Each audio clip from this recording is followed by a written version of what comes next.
السلام علیکم ورحمۃ اللہ وبرکاتہ۔ نحمدہ و نصلی علی رسولہ الکریم، اما بعد فاعوذ باللہ من الشیطان الرجیم، بسم اللہ الرحمن الرحیم۔ عن مالک بن انس رضی اللہ تعالی عنہ قال قال رسول اللہ صلی اللہ علیہ وآلہ وسلم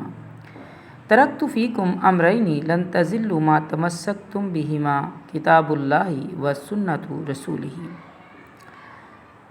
انس بن مالک رضی اللہ تعالیٰ عنہ سے روایت ہے، فرماتے ہیں کہ رسول اللہ صلی اللہ علیہ وآلہ وسلم نے فرمایا، میں تمہارے درمیان دو چیزیں چھوڑ کر جا رہا ہوں، تم ہرگز گمراہ نہیں ہوگے جب تک ان دونوں کو مضبوطی سے تھامے رکھو گے، ایک اللہ کی کتاب اور دوسری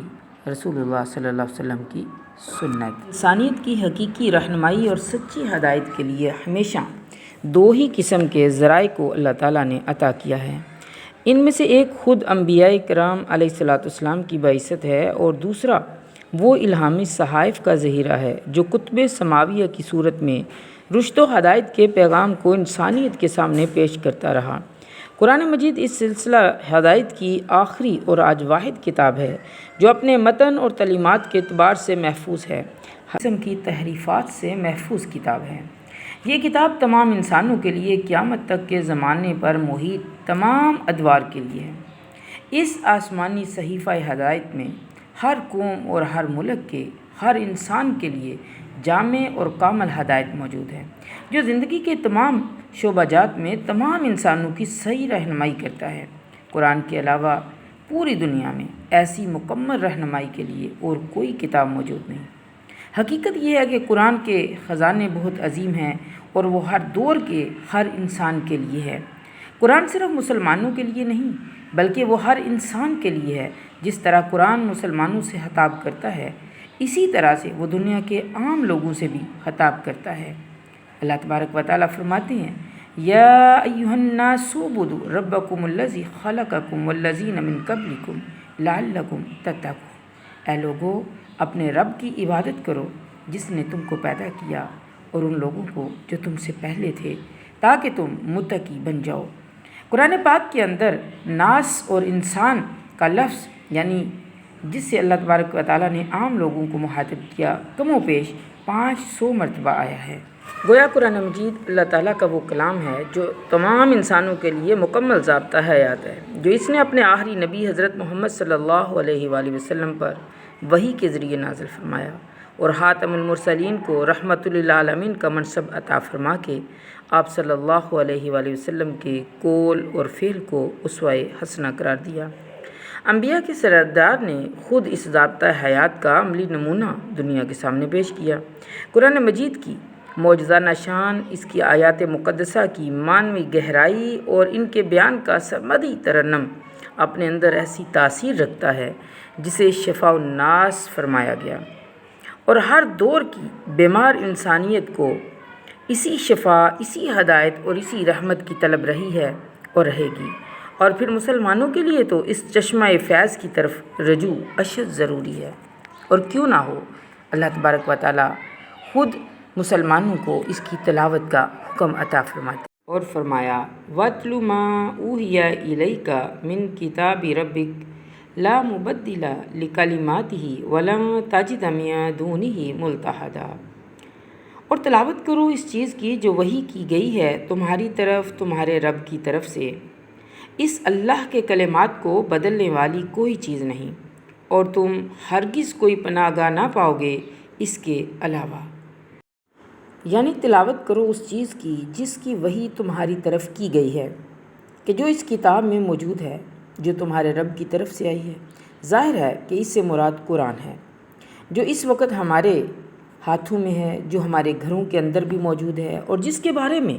ہمارا ایمان ہے کہ اللہ کی طرف سے نازل ہوا ہے۔ گویا تلاوت کے معنی صرف پڑھنے کے نہیں ہیں۔ قرآن مجید میں مختلف جگہ پر تلاوت کا لفظ جس انداز میں آیا ہے، اس سے معلوم ہوتا ہے کہ تلاوت کا معنی زبان سے پڑھنا، اس کو سمجھنا، اس کو اپنے اندر جذب کرنا، اس کی اشاعت کرنا، اس کے اوپر عمل کرنا۔ گویا یہ سارے مفہوم تلاوت کے اندر شامل ہیں۔ گویا ہماری شخصیت، ہمارے ذہن، ہمارے قلب اور ہماری روح اور ہمارے عمل کا ایک مضبوط رشتہ اور تعلق اس کتاب کے ساتھ ہونا چاہیے جو اللہ کی طرف سے وحی کی گئی ہے۔ یہ کتاب روشنی کا سرچشمہ ہے جو ہمیشہ موجود رہے گا اور ہمیشہ تاریکیوں کو مٹاتا رہے گا۔ یاد رکھیے، اس کتاب کے ساتھ دل و دماغ اور ذہن کا رشتہ جب تک مضبوط نہیں ہوگا ہم اپنی تربیت نہیں کر سکتے۔ گویا کہ یہ وہ کتاب ہے جس نے ہر دور میں اپنے پڑھنے اور سننے والوں کو بدلا، ان کے دل و دماغ کو بدلا، ان کی زندگیوں کو بدلا، ان کے مقاصد اور عزائم کو بدلا۔ گویا کہ اس کتاب نے انسانیت کی زندگی کا دھارا پلٹ دیا اور بلا آخر ان لوگوں کو دنیا کا قائد اور امام بنا دیا جنہوں نے اس کو مضبوطی کے ساتھ تھام لیا۔ ان کے اندر ایمان کو اتارا اور ان کے باہمی رشتوں کو اس کتاب نے مضبوط کیا۔ گویا کہ اس کتاب نے اپنے پڑھنے والوں کے اندر اطاعت اور وفاداری کی صفات پیدا کی اور ان کو ایک مضبوط قوت اور ایک مضبوط ملت بنا کر کھڑا کیا۔ اور آج بھی اگر کوئی یہ کام کر سکتا ہے تو صرف یہی کتاب ہے جو تمام بنی نوع انسان کو ایک مرکز پر جمع کر سکتی ہے۔ باہر کی دنیا ہوا کتنی ہی ہم کو گھیرے میں لیے ہوئے ہو، اگر ہم آج بھی اس کتاب کو اسی انداز سے پڑھنا، سمجھنا اور اس پر عمل کرنا شروع کر دیں، گویا ہم اس سے اپنا تعلق مضبوط کر لیں، تو کوئی وجہ نہیں کہ آج بھی تاریکی روشنی میں بدل سکتی ہے۔ اس لیے کہ یہ ایسی کتاب ہے جس میں کوئی رد و بدل نہیں کر سکتا، اس میں آگے اور پیچھے سے کوئی باطل داخل نہیں ہو سکتا۔ دجال تو جب آئے گا سو آئے گا، لیکن دجال کے پیروکار اپنی طرف سے کتنی بھی کوشش کریں کہ ایمان کے قلعے کے اندر رہنا پیدا کر دیں، اگر اس کتاب کے ذریعے ہم حصار قائم کر لیں تو اس میں رہنے کی کوئی گنجائش باقی نہیں، کیونکہ اللہ تبارک و تعالیٰ فرماتے ہیں وَإِنَّهُ لَكِتَابٌ عَزِيزٌ لَا يَأْتِيهِ الْبَاطِلُ مِن بَيْنِ يَدَيْهِ وَلَا مِنْ خَلْفِهِ تَنزِيلٌ مِّنْ حَكِيمٍ حَمِيدٍ۔ حقیقت یہ ہے کہ یہ ایک زبردست کتاب ہے، باطل نہ سامنے سے اس پر آ سکتا ہے نہ پیچھے سے، یہ ایک حکیم اور حمید کی نازل کردہ چیز ہے۔ حقیقت یہ ہے کہ یہ کتاب سارے خزانوں سے بہتر خزانہ ہے۔ دنیا کے اندر آدمی جو کچھ بھی سوچے کہ میں یہ جمع کروں اور وہ حاصل کروں، اور جتنے بھی اس کے عزائم ہوں اور جتنی بھی چیزوں کی قیمت اور قدر وہ سمجھتا ہو یہ میرے نزدیک قیمتی ہے، ان سب سے بہتر اگر کوئی چیز ہے تو وہ اللہ کی کتاب ہے، کیونکہ اللہ تبارک و تعالیٰ فرماتے ہیں ہوا خیر مما یجمعون، یہ ان سب چیزوں سے بہتر ہے جنہیں لوگ سمیٹ رہے ہیں۔ اور حقیقت میں یہ ان سارے امراض کا علاج ہے جو انسان کے دل کے اندر پائے جاتے ہیں، یہ شفا ہے، نسخہ شفا ہے، اور ان ساری بیماریوں کا علاج ہے جو ہمارے دل کے اندر ہیں۔ اللہ تبارک و تعالیٰ فرماتے ہیں وَشِفَاءٌ لِمَا فِي الصُّدُورِ، یہ وہ چیز ہے جو دلوں کے امراض کی شفا ہے، اسی کے اندر وہ نور اور روشنی ہے جو انسان کے دل کے اندر اور اس کے باہر کی زندگی یعنی دونوں کو منور کرتی ہے۔ یوں تو اس کتاب کی بہت ساری خصوصیات ہیں، لیکن ان خصوصیات سے فائدہ وہی لوگ اٹھا سکتے ہیں جو اپنے آپ کو اس کے سپرد کر دیں، اس پر ایمان لائیں اور اپنا تعلق اس کتاب کے ساتھ مضبوط کر لیں۔ قرآن پاک سب سے پہلے اپنے پڑھنے والوں کے متعلق بیان فرماتا ہے کہ وہ لوگ جنہوں نے اس قرآن کو رسول اللہ صلی اللہ علیہ وسلم سے سنا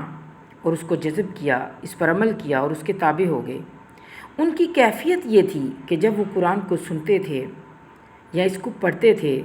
تو ان کو اپنا ایمان بڑھتا ہوا محسوس ہوتا تھا، ان کا دل پگھل جاتا تھا، آنکھوں سے آنسو بہنے لگتے تھے، کھال نرم پڑ جاتی تھی اور رونگٹے کھڑے ہو جاتے تھے۔ یہ بیان خود قرآن کا ہے اپنے پڑھنے والوں کے بارے میں، کسی باہر کے مورخ کا بیان نہیں ہے۔ قرآن نے خود بتایا ہے کہ اس کو پڑھنے اور سننے والوں پر کون سی کیفیت مرتب ہوتی تھی۔